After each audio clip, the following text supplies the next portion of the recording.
me diste a mí cuando nadie me vio. Me amaste a mí cuando nadie me amó. Me viste a mí, Señor, cuando nadie me vio. Me amaste. ¿Usted está listo para la palabra? ¿Cuántos están listos para la palabra? Yo quiero que usted ponga mucha atención en esta mañana, porque yo tengo la certeza de que Dios me dio esta palabra para su iglesia, pero necesitamos la atención de cada uno de ustedes. El tema es el remanente. El remanente. ¿Y qué significa el remanente? Se usó en el Antiguo Testamento para referirse, oiga bien, a las personas que sobrevivían a las calamidades, a las guerras, a los cautiverios, a las pestes y hambrunas, y a quienes Dios en su misericordia preservaba para continuar siendo su pueblo escogido.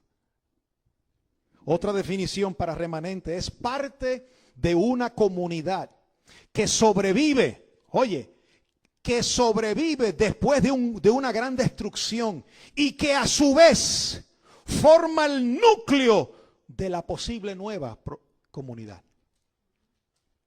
Escuche las definiciones. El remanente es señal, oiga, de la ira de Dios, pero a su vez de la misericordia de Dios. El remanente eran personas que sufrían, tenían que pasar por todas las calamidades por causa de la desobediencia de un pueblo. Cuando Israel desobedecía, venía sobre ellos destrucción. ¿Cuántos saben eso? Y aún las personas que estaban, oiga con mucho cuidado, las personas fieles a Dios dentro del pueblo, tenían que pasar también por en medio de las calamidades por causa del pueblo de Israel. Pero a esos Dios los reservaba y los guardaba y salían a flote para seguir la nueva etapa que Dios tenía con ellos. Quiere decir que el remanente era un pueblo que pasaba por calamidades, pasaba por pestes, pasaba por guerras, pero se mantenían fieles a Dios. Y cuando pasaba todo el cautiverio y toda la ira de Dios, cuando Dios volvía a levantar al pueblo, ahí estaba ese remanente, listos para continuar la obra que Dios tenía para ese tiempo. Diga conmigo, yo soy parte de ese remanente.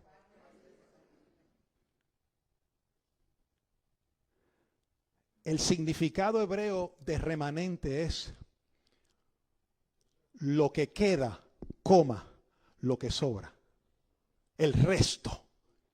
Esa es la palabra hebrea. El resto, lo que sobró, lo que quedó cuando pasó el turbión. Y yo quiero hacer un recuento a manera rápido de el remanente de Dios a través de la palabra. Vamos a comenzar con Segunda de Reyes, capítulo 19 y el verso 4. Ustedes saben que a mí me gusta usar el Antiguo Testamento y no se preocupen que yo termino en el Nuevo Pacto. Porque hay mucha gente que dice, pero ¿por qué el pastor se mete en el Viejo? Yo me meto en el Viejo porque veo la sombra y veo todo lo que aprendemos, pero termino en el Nuevo Pacto. Pero tenemos que aprender, ustedes ya saben que nosotros tenemos que aprender de las cosas que sucedieron en el pasado. Ahora les voy a contar lo que pasó. Diga Ezequías. Ezequías fue un rey de Israel. Perdón, rey de Judá. Oiga esto, yo les tengo que contar el chisme completo para que ustedes entiendan, ¿verdad? Habían reyes de Judá y habían reyes de Israel. Eran dos reinos distintos. El mismo pueblo de Dios, pero se habían dividido. Los reyes de Israel, hermanos, ¿cómo se desviaron? Eran idólatras. Y por causa de la desobediencia, Dios tenía que mandarle su ejército, como dice el pastor Eladio. Y lo dice la Biblia. Dios les manda su ejército. Entonces, en el tiempo del rey Usías, que era rey de Judá, Dios había enviado destrucción al reino de Israel por la idolatría y la desobediencia que había. A tal punto que llegaron los asirios, diga asirios. Y esto yo no lo sabía, hermano, esto yo lo supe esta semana estudiando la palabra. Los asirios tomaron cautivo a Israel. ¿Cuántos sabían que Babilonia tomó cautivo a Israel? Sí, Babilonia, los 70 años de cautiverio. Pues yo sabía eso, pero yo no sabía que 150 años atrás también los asirios habían llevado cautivo a Israel por casi 20 años. Yo no sabía eso. Por la desobediencia de esos reyes. Miren el desastre que hace un gobernante infiel y desobediente al pueblo que él gobierna. Por esa desobediencia de los reyes de Israel sufrió el pueblo. El pueblo se desviaba. El pueblo empezaba a adorar en los montes santos y hacían ídolos de la madera y de yeso y se desviaban, se apartaban de Dios y Dios tenía que traer su destrucción sobre ellos. ¿Cuál era la destrucción de Dios? Estos pueblos asirios. Dios los usaba para castigar al pueblo. Pero ¿qué pasa? Mientras el pueblo de Israel estaba en cautividad, acá había el rey de Ezequías, diga Ezequías. Rey de Judá, diga rey de Judá. Que estaba, dice que hacía lo recto delante de Dios. Y persistía en buscar a Dios y Dios comenzó a prosperarlo. Y Dios comenzó a prosperarlo. Mientras un pueblo, mientras un reino estaba en destrucción, el otro reino estaba en prosperidad. Y estaba en obediencia a Dios. Y un día los sirios vinieron y pasaron la frontera y empezaron a amenazar a los del reino de Judá. Y le dijeron, así como le hemos hecho a los de Israel, le vamos a hacer a ustedes. Y empezaron a provocarlos. Y entonces Ezequías, mira lo que dijo. Ezequías tuvo temor, rasgó sus vestidos y llamó al profeta Isaías y le mandó un mensaje al profeta Isaías. Mira el mensaje que el rey Ezequías le mandó al profeta. Y le dijo, quizá oirá el Señor tu Dios todas las palabras de Rabsaces. Ese es el que vino de Asiria para blasfemar contra el pueblo. A quien el rey de los asirios, su Señor, ha enviado para blasfemar al Dios viviente y para vituperar con palabras, las cuales el Señor tu Dios ha oído. Por tanto, le dice Ezequías al profeta Isaías, eleva oración por el remanente que aún queda. Ezequías le pide oración al profeta para que el profeta ore, interceda a Dios por ese pueblo. Mira cómo dice segunda carta a los Corintios 18, verso 11, para que veamos un poco la historia. Segunda de Reyes 18, 11. Y el rey de Asiria, para que vean la evidencia de lo que les hablé, llevó cautivo ¿a quién? ¿A quién? No estamos dormidos hoy. El rey de Asiria llevó cautivo ¿a quién? A Israel. ¿A dónde lo llevó cautivo? ¿Qué significa eso? Que los llevaron presos con cadena de Israel. ¿A dónde? A Siria. Y los puso en Jalá, en Abor, junto al río Gozán, en las ciudades de los medos.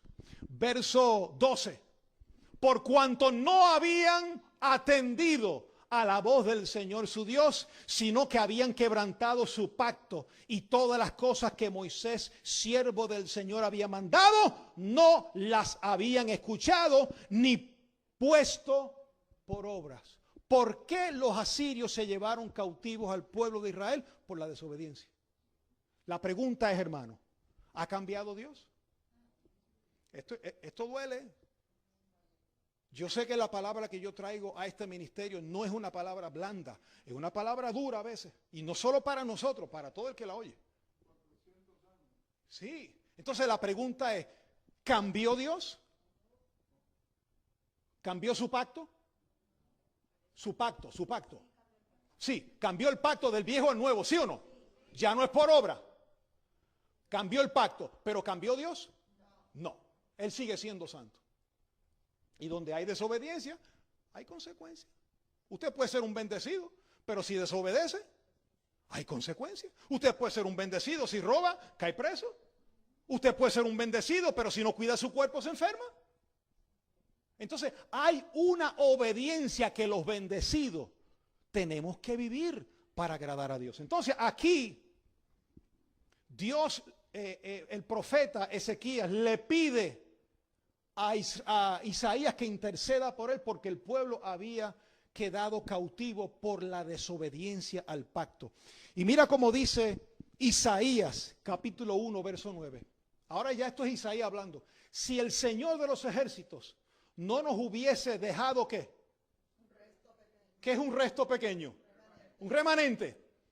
Mira cómo dice, como Sodoma fuéramos y semejantes a Gomorra. ¿Qué significa eso? Que cuando Dios trae, yo sé que esta palabra es fuerte, cuando Dios trae juicio, pastor, y en gracia hay juicio, ¿sí? No, nos enseñaron que no en el pasado, pero mira, y lo voy a mostrar por la palabra en el nuevo pacto. Lo que pasa es que yo empiezo desde el viejo y termino en el nuevo. Pero el juicio, Dios es justo, Dios es fiel, pero Dios también no puede ser burlado. Todo lo que el hombre siembra, nuevo pacto, eso también cosecha. Entonces, Dios traía juicio sobre Israel, los llevaba cautivos, pero al mismo tiempo guardaba un remanente. Diga, Dios guardaba un remanente. Porque si no iban a quedar como ¿quién? Como Sodoma y Gomorra. ¿Cómo quedó Sodoma y Gomorra? Desapareció hasta el día de hoy. No se sabe de Sodoma y Gomorra. Nosotros fuimos a Israel los otros días, hace como, parece los otros días, 5 años. Y buscamos así y nos decían, yo le pregunté al guía turístico, ¿y dónde está Sodoma? Me dicen, no sabemos. Puede ser por ahí, en algún lugar entre esas montañas, pero no se sabe. No hay evidencia porque no quedó memoria.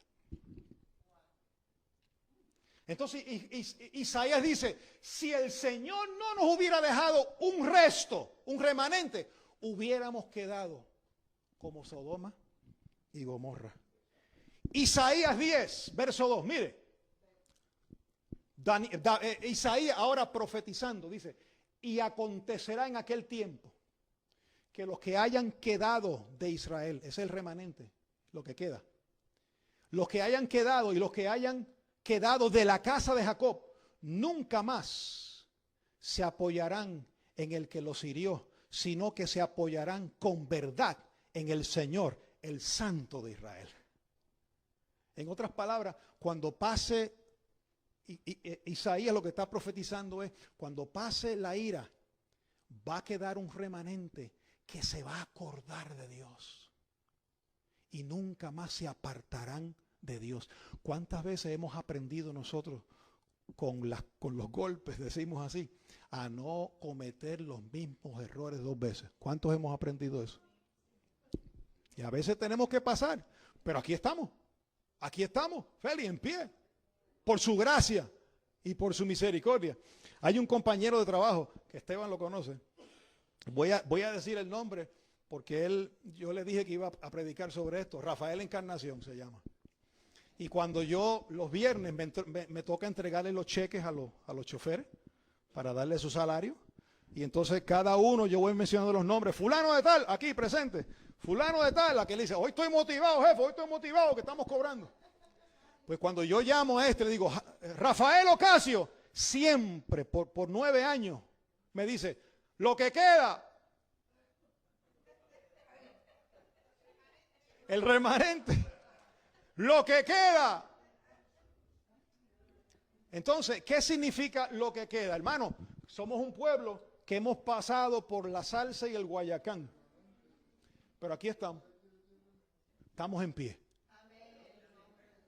Hemos pasado por fuego. Ah, Roberto, hemos pasado duro. Hemos pasado por pruebas, por tribulaciones. Pero aquí estamos congregados. ¿Por qué usted está aquí? Usted no tenía que estar aquí. Usted está aquí porque usted quiere seguir adelante en el Señor. Usted quiere honrar a Dios en su vida. Usted quiere hacer memoria de las maravillas de Dios en su corazón. Verso 21. El remanente, diga, ese soy yo. Volverá, el remanente de Jacob volverá al Dios fuerte. Verso 22. Porque si tu pueblo, oh Israel, fuere como las arenas del mar, el remanente de él volverá y la destrucción acordada rebosará justicia. Sofonías capítulo 3, verso 12. Pasan 150 años. Diga 150 años. Y se levanta un profeta que Dios levanta llamado Sofonías. Cuando se levantaba un profeta así, era porque había un lío metido. Los reyes estaban haciendo de la suya, desobedeciendo, y venía el profeta. Lo que ellos hacían en secreto, el profeta venía aquí y los denunciaba.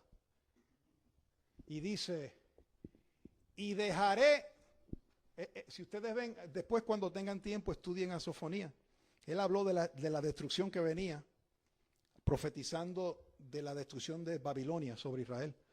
Pero él dice de forma profética, y dejaré en medio de ti un pueblo que humilde y pobre, el cual confiará en el nombre del Señor. Próximo verso. El quién, el remanente de Israel, no hará injusticia, ni dirá mentira, ni en boca de ellos se hallará lengua engañosa, porque ellos serán apacentados y dormirá, y no habrá quien los atemorice. Oh, gloria al Señor. La profecía de Sofonías hablando de ese pueblo que iba a estar. Mire, si usted lee, muchos de ellos los agarraron cautivos y los llevaron a Babilonia, pero otros huyeron a Egipto y huyeron a otros pueblos, y Dios decía, de allá los voy a traer a los que temen mi nombre y los reuniré y le daré un pastor que esté con ellos, hablando de Jesucristo, que iba a estar morando en ellos permanentemente, y no se atemorizarán más, nunca más huirán de mí. Está hablando de ese pueblo que no se olvida de Dios. Hermano, mire, yo no sé si usted se ha dado cuenta de los tiempos en que estamos viviendo. Son tiempos difíciles. Son tiempos de juicio, son tiempos de que Dios dice, no aguanto más lo que, tú sabes, si usted hace un recuento de las cosas que están pasando hoy, el aborto, el casamiento del mismo sexo, todas esas cosas son cosas inmorales, abominaciones a Dios. Dios no puede pasar por alto eso. Entonces ya hay pastores, iglesias, hermanos que han cedido a esas cosas.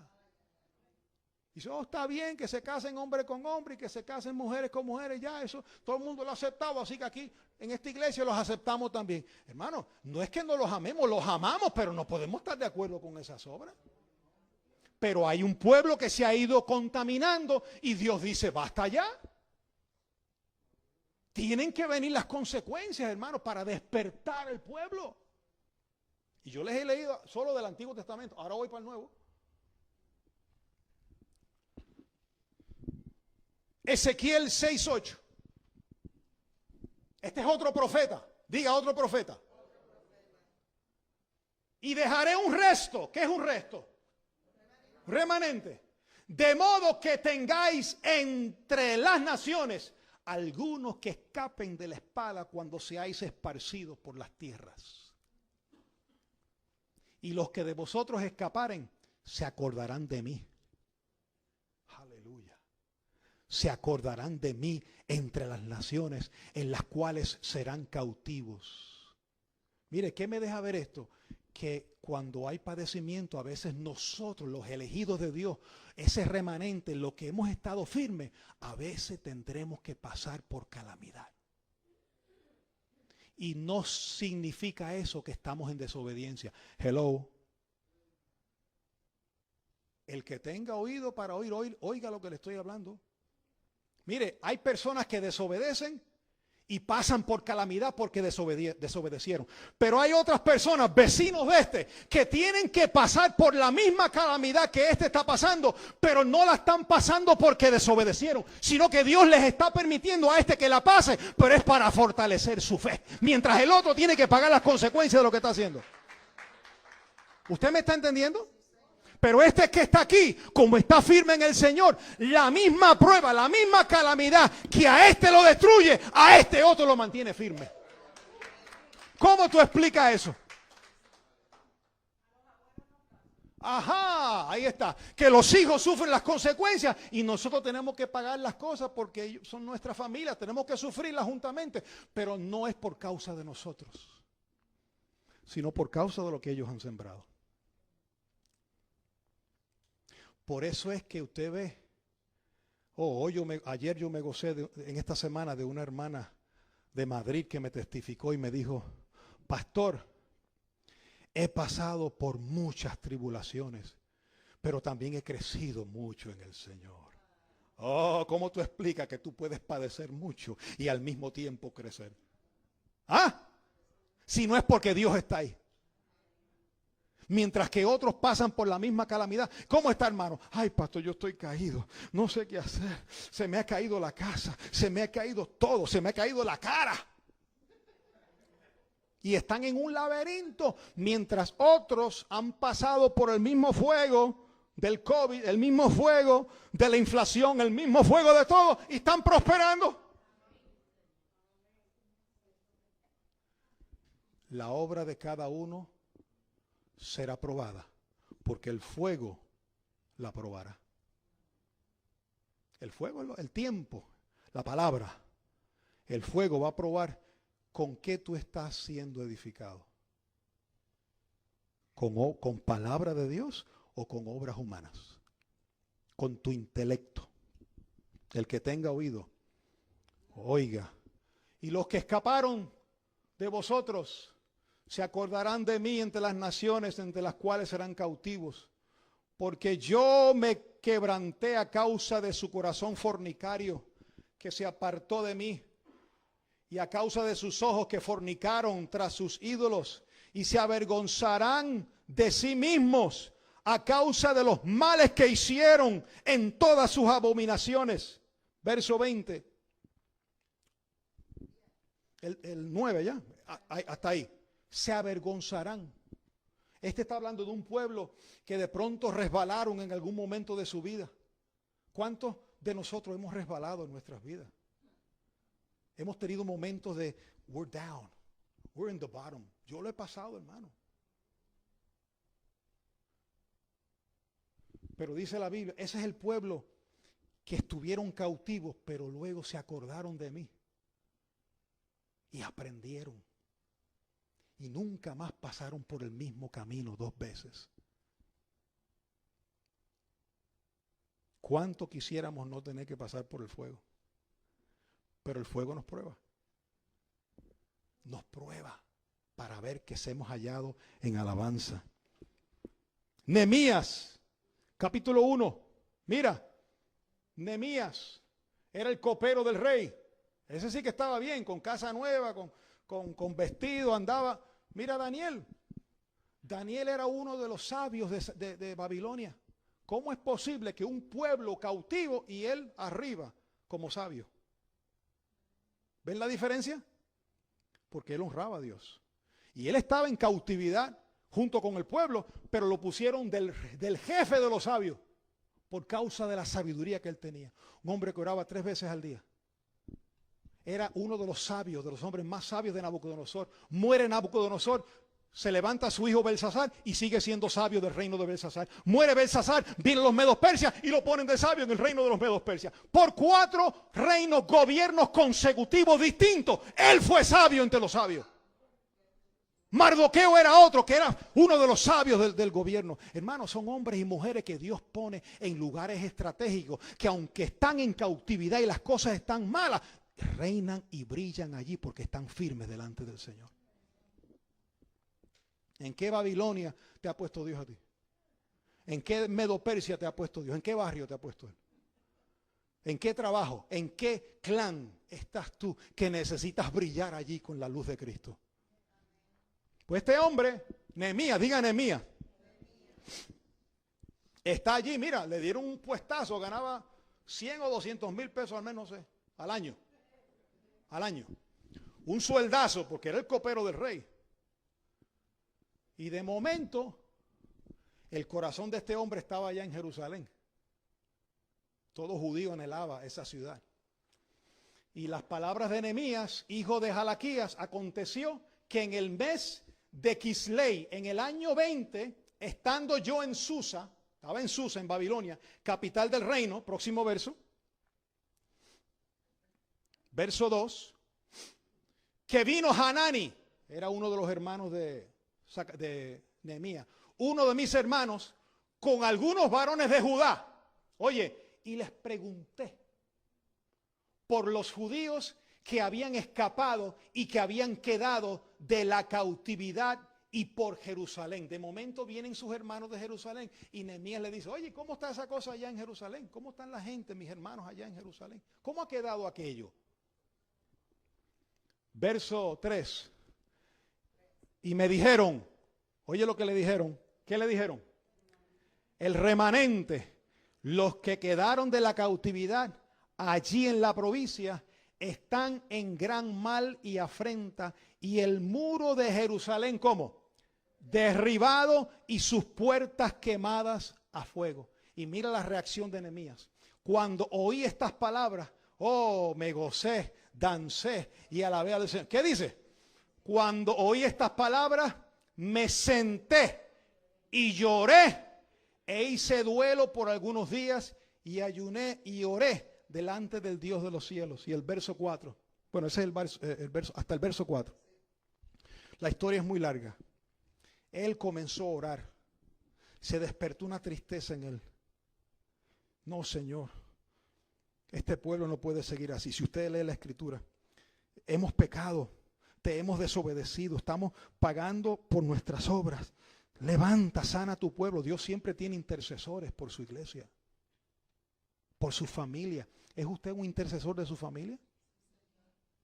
De sus nietos, de sus hijos. A veces nuestros hijos no quieren oír nuestros consejos, como padres, como abuelos, pero entonces usemos el arma de la intercesión. Usemos el arma de la oración. Padre, te presento esto, mis hijos. Te presento mi descendencia. Te presento mis nietos, mis nietas. Padre, interven con ellos. Ponte en el lugar de ellos para interceder, para que Dios tenga misericordia de ese pueblo. Eso fue lo que hizo Nehemías. Y Esdras hizo lo mismo en Esdras 9:8. Y ahora, por un breve momento, ha habido misericordia de parte de nuestro Dios para hacer que nos quedase un ¿qué? Un remanente libre y para darnos un lugar seguro en su santuario a fin de alumbrar nuestro Dios, nuestros ojos y darnos un poco de vida en nuestra servidumbre. Al pasar los 70 años, al fin de la cautividad, Jeremías dijo, cuando pasen los 70 años, Dios va a volver por su pueblo. Preciso pasaron los 70 años, los medopersias dijeron a los judíos, el que quiera regresar a Judá, a Jerusalén, puede regresar. Hasta le costearon el pasaje, le dieron dinero para levantar el tabernáculo, para levantar los muros. Y ahí estaba Esdras intercediendo por el pueblo, por ese remanente. Jesús, vamos ahora al tiempo de Jesús. Capítulo 12 de Lucas. Mira cómo Jesús dice. Si podemos, vamos a leer el 28, María, desde el 28. Ya viene el Mesías, el 29. Vamos a ver mejor, el 29. Ahí está. Viene el Mesías, Jesucristo. Oye, y el mismo Jesús a los suyos vino. Y los suyos no le... Usted sabe lo que es que venga Dios mismo a Israel y se manifiesta. Aquí estoy, el prometido, el que ustedes esperaban. Y no lo aceptaron, no creyeron en él. Pero había un pueblo, diga remanente, que sí creyeron en él. Y a él les habló y le dijo, vosotros pues, no os preocupéis por lo que habéis de comer, ni por lo que habéis de beber, ni estéis en ansiedad, en ansiosa inquietud. Sigue el próximo verso. Porque todas estas cosas buscan ¿quiénes? Las gentes del mundo. Pero vuestro Padre sabe que tenéis necesidad de estas cosas. Mas buscad el reino de Dios. Oye, y todas estas cosas os serán. Si buscamos el reino, ¿cuántas cosas? todas las cosas nos vendrán por añadidura. Pero mira lo que dice en el próximo verso. No temáis manada. ¿Qué es manada pequeña? ¿A quién le está hablando? Al remanente, a la manada pequeña, a los que confían en el Señor. No temáis manada pequeña, porque a vuestro Padre le ha placido daros el reino. Diga, yo soy ese pueblo.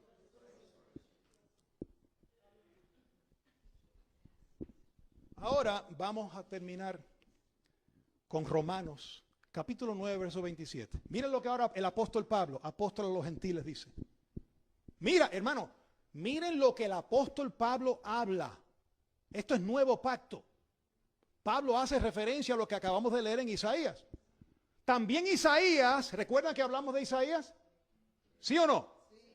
También Isaías clama tocante a Israel, si fuera el número de los hijos de Israel como la arena del mar, tan solo el ¿qué? El remanente. ¿Quién escribe eso? Isaías, pero ¿quién lo puso en la epístola a los romanos? Pablo. Si Pablo lo trae del Antiguo Testamento y lo mete en el libro a un pueblo gentil, es porque tiene validez para nosotros. Él lo que está diciendo es, aunque Israel sea, aunque haya un número grande de gente, el escogido, el remanente, será salvo.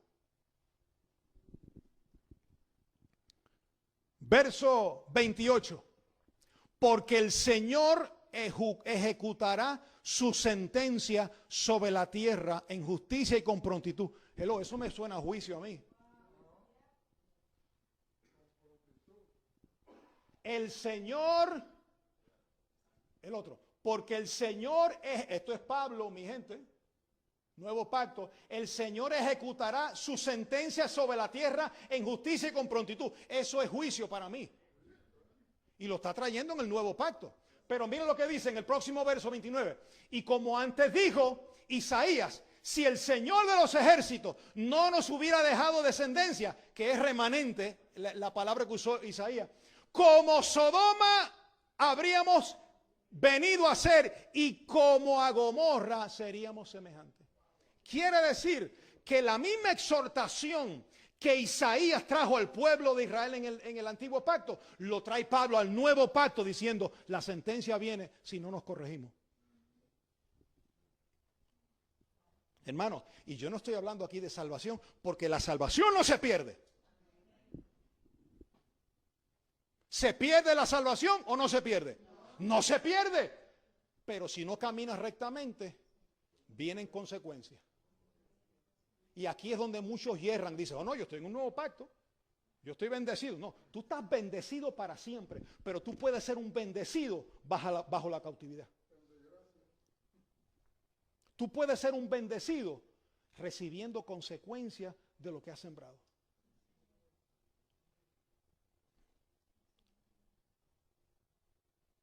Mire, there's no other way around. Pastor, tenemos un shortcut para salir del hoyo. No hay otro. Shortcut es humillarte. Humillarte delante de Dios. El que se humilla será exaltado. Y el que se exalza será humillado. No hay de otra. Eso no pare más. Desde el Antiguo Testamento hasta este tiempo. Y enderezar el camino, que lo cojo no se salga. Mira, Pablo, Romanos 11. No he terminado con Pablo. Mira, Romanos 11.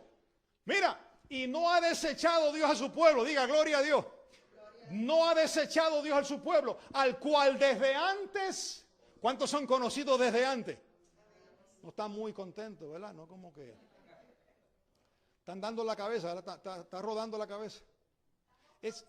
Mira, I know it's sweet and sour at the same time. Es agrio y es dulce al mismo tiempo, yo sé, porque a nadie le gusta que le hablen de juicio y de calamidad. Pero yo tengo una responsabilidad delante de Dios con este pueblo. Yo tengo que hablarte la verdad.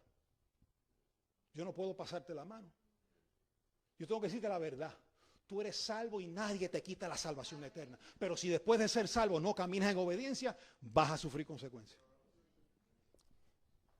Pero mira, no ha desechado Dios a su pueblo, bendito Dios.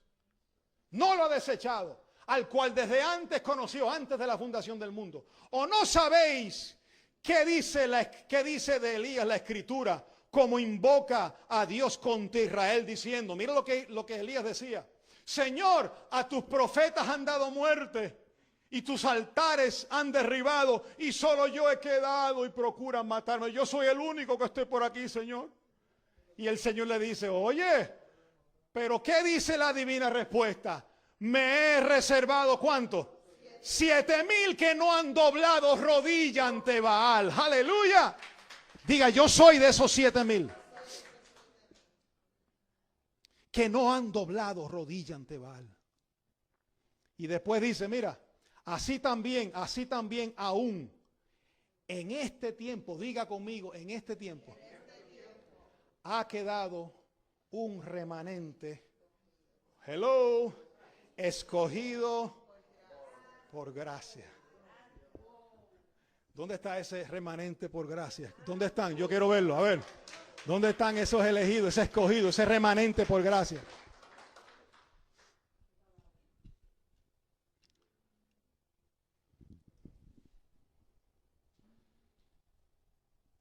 Mire, hay hijos en una casa que usted no le tiene que hablar mucho, papá no tiene que darle mucho porque lo entienden rapidito. ¿Está visto, hijo? Que no, papá, ya yo entendí. Hay otro que hay que estar machacándole y recordando. Y unos son son el orgullo tuyo, pero otros son la vergüenza. Porque como que no aprenden. Mira, oye esto. El remanente por gracia somos gente que hemos sufrido. O yo soy el único que he padecido aquí. ¿Cuántos hemos padecido aquí? Mira, finanza, desobediencia, COVID. ¿Cuántos sufrimos en el COVID? Inflación, familias que ya se nos fueron. ¿Cómo hemos padecido la sentencia de la justicia de Dios sobre este mundo? Porque la ira de Dios se revela desde el cielo, dijo Pablo, contra toda impiedad. ¿Cómo hemos padecido enfermedades, aflicciones? Pero aquí estamos. You're here, brother. Aquí estamos. ¿Qué significa que aquí estamos? Señor, me han dado duro, la he pasado difícil, pero aquí estoy creyéndote, aquí estoy confiando en ti, aquí estoy diciendo, tú eres mi Señor y en ti voy a confiar. Y a esos que están firmes, Dios le dice, después que hayáis padecido un poco de tiempo, oh, yo mismo te afirmo, te fortalezco y te establezco. Y cuando pase las aguas, vas a mirar para atrás y vas a ver la aflicción como aguas pasajeras. Y todo eso que pasaste va a servir de testimonio para tus hijos, para tus nietos, de lo que Dios es capaz de hacer en el corazón de uno que se humilla delante de Él. ¿Cuántos reciben esta palabra en esta? Ponte de pie. Ponte de pie que quiero leerte el último verso. Apocalipsis 3. Oye.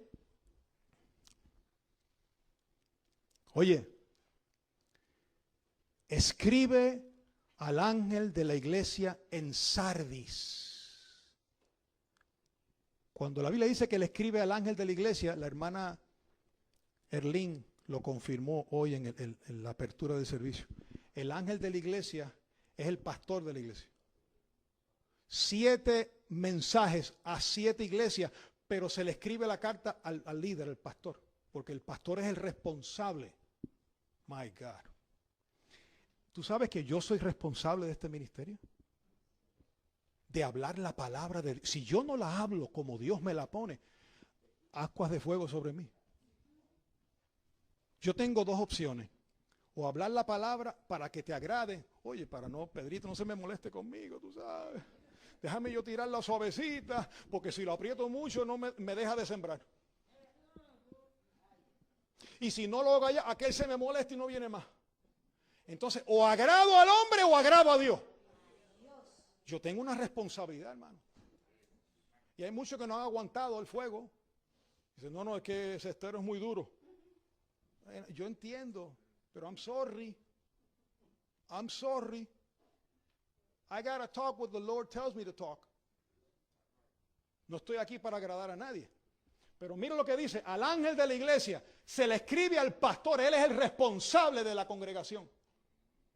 El que tiene los 7 espíritus de Dios, hablando de Jesucristo aquí, y las 7 estrellas que habían en la mano de Jesucristo, son las 7 iglesias, los siete pastores. Dice esto, la carta es al pastor. Yo conozco tus obras, que tienes nombre de que vives y estás muerto. Sé vigilante y afirma las otras cosas que están para morir, porque no he hallado tus obras perfectas delante de Dios. Esto es un mensaje al pastor de la iglesia. Acuérdate pues de lo que has recibido y oído, y guárdalo, ¿y qué? Y arrepiéntete, pues si no velas, vendré sobre ti como ladrón, y no sabrás a qué hora vendré sobre ti. Ahí vienen las consecuencias. Ahora mire el remanente. Oye, pero tienes unas pocas personas. Digas pocas personas. ¿A qué te suena eso?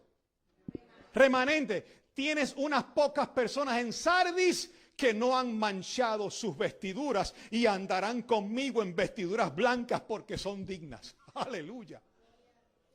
¿Habrá alguien de esas pocas personas? Fíjate que dice pocas. Pero esas pocas son un montón. Somos millones por toda la tierra. Pero son pocas en comparado con el resto. Yo no sé si Dios ha hablado a tu corazón, pero Él habló al mío. Y yo te exhorto en amor, hermano, con el corazón en la mano.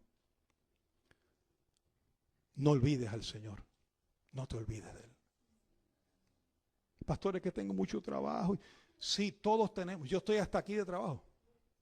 Si fuera por el trabajo, no vengo.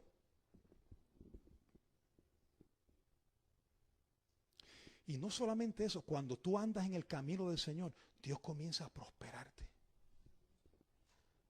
Mire, no tengo tiempo para hablarte de esto. Pero cuando tú caminas en la voluntad de Dios, las bendiciones te caen en las manos. Pero tienes que ser firme. Pastor, ¿cómo salgo del lío?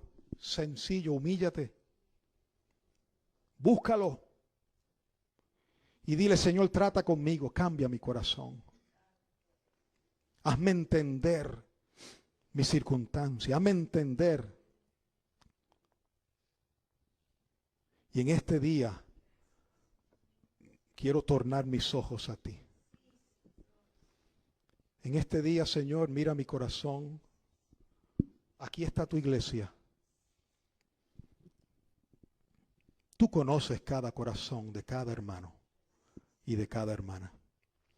Tú conoces nuestro sufrimiento, nuestros dolores. Tú lo sabes todo. Tú sabes lo que hemos sufrido como hijos, como padres, como esposas y esposos. Tú lo sabes todo. A ti no te podemos engañar. Y hemos sufrido consecuencias de nuestra propia siembra. Y hemos recibido el fuego porque tú lo permites para crecimiento nuestro. Pero sea cual fuera la razón, oh Dios, en esta mañana venimos delante de ti como tu iglesia y nos humillamos. Levanta tus manos ahí al Señor. Y yo quiero que tú intercedas por tu familia y por tu vida y tu familia. Y tú dile, Señor, aquí estoy. Me humillo delante de ti. Examíname. Mira mi corazón a ver qué hay en mí que hay que cambiar. Míralo. ¿En qué debo corregirme? ¿En qué debo retractarme? Enséñame, oh Dios, tu corazón. Yo quiero tener un corazón semejante al tuyo. Yo quiero caminar contigo en victoria. Quiero reinar en vida sobre toda circunstancia. Me entrego a ti, oh Dios. Padre, yo te entrego esta congregación que tú me has dado a pastorar. Que tú me has dado a pastorear, oh Dios. Te la entrego en tus manos. Hemos orado por cada familia, cada matrimonio, cada joven, cada niño, cada anciano, Señor, lo hemos presentado delante de ti. Y tú has mantenido abiertos estos micrófonos por un propósito. Y yo te pido, Espíritu de Dios, que tú sanes los corazones heridos en esta mañana. Sé tú restaurando, Dios, el corazón duro de aquellos que han sufrido tanto que ya no creen. De aquellos que están tan decepcionados con lo que el hombre ha hecho que ya no confían. Exaltamos, Dios, levantamos.